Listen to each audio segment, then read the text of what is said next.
Hello, Year 5, it's Mr. Hill here with part 2 of your history for this week. If you haven't done part 1 with Miss Butt already, please go back, find that video and do that one, and I'll see you shortly. If you have done that video, carry on watching. Roald Dahl married the American actress Patricia Neal, here pictured on the right, on July the 2nd, 1953. They were married for 30 years and had 5 children together. His children were called Olivia, Chantal, Theo, Ophelia, and Lucy. And the misfortunes that Roald Dahl has had in his life carried on with his own family. His son Theo was hit by a taxi in New York in 1960 when he was just 4 months old. He broke his skull, and this led to a condition called hydrocephalus, which is a buildup of fluid on the brain and that can cause brain damage.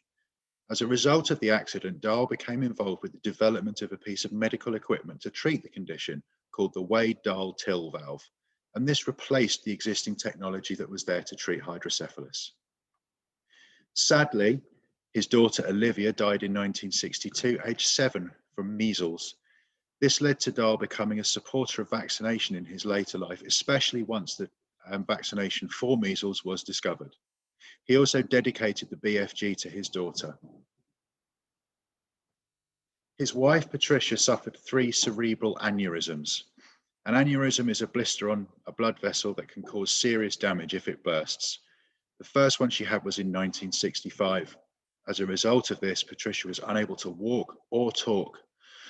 Roald Dahl took over her care and taught her how to walk and talk again. Roald and Patricia remained married until 1983, when they got divorced after 30 years of marriage. Shortly after his divorce from Patricia, Roald married Felicity Crossland. He was married to her until his death in November 1990.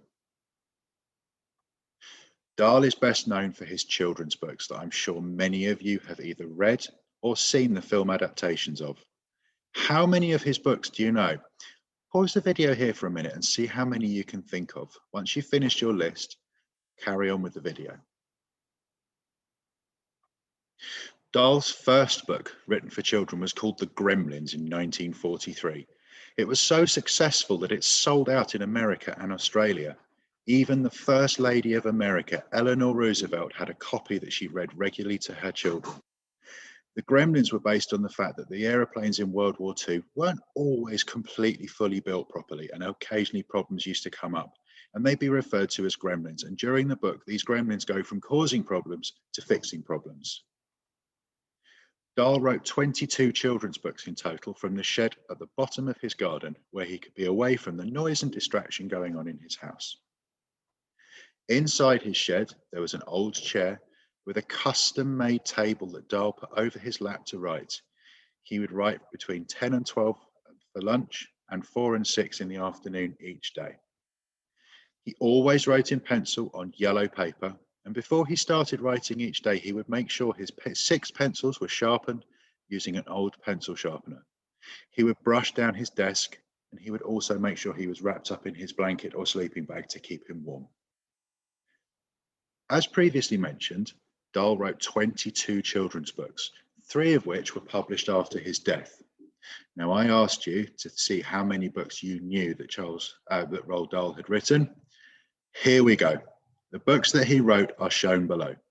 We've got The BFG, Charlie and the Chocolate Factory, Charlie and the Great Glass Elevator, Danny, the Champion of the World, Dirty Beasts, The Enormous Crocodile, SEO Trot, Fantastic Mr. Fox, George's Marvelous Medicine, There's Still More to Go, The Giraffe, the Pelly and Me, The Gremlins, James and the Giant Peach, The Magic Finger, Matilda, our class text for this term, The Min Pins, Revolting Rhymes, Roald Dahl's Guide to Railway Safety, The Roald Dahl Treasury, The Twits, The Vicar of Nibbleswick, The Witches, and finally, The Wonderful Story of Henry Sugar and 6 more.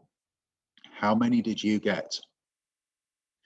Some of his books have also been made into films. Charlie and the Chocolate Factory and Matilda are just 2 of them. The Witches has also been released this year, and I'm looking forward to seeing it. Sadly, Roald Dahl died in November 1990 from an infection. He died at the John Radcliffe Hospital in Oxford at the age of 74. His works live on, and you can also visit the Roald Dahl Museum in Great Missenden. Please look in the comments below. There is a link to the video that you would have watched the first half of with Miss Butt yesterday. Please continue with the work on your timeline. Use the information that you've got from my video and the information in the second half of the video that's in the comments. I look forward to seeing your work on tapestry later on. Take care. We'll see you soon, Year 5. Bye-bye.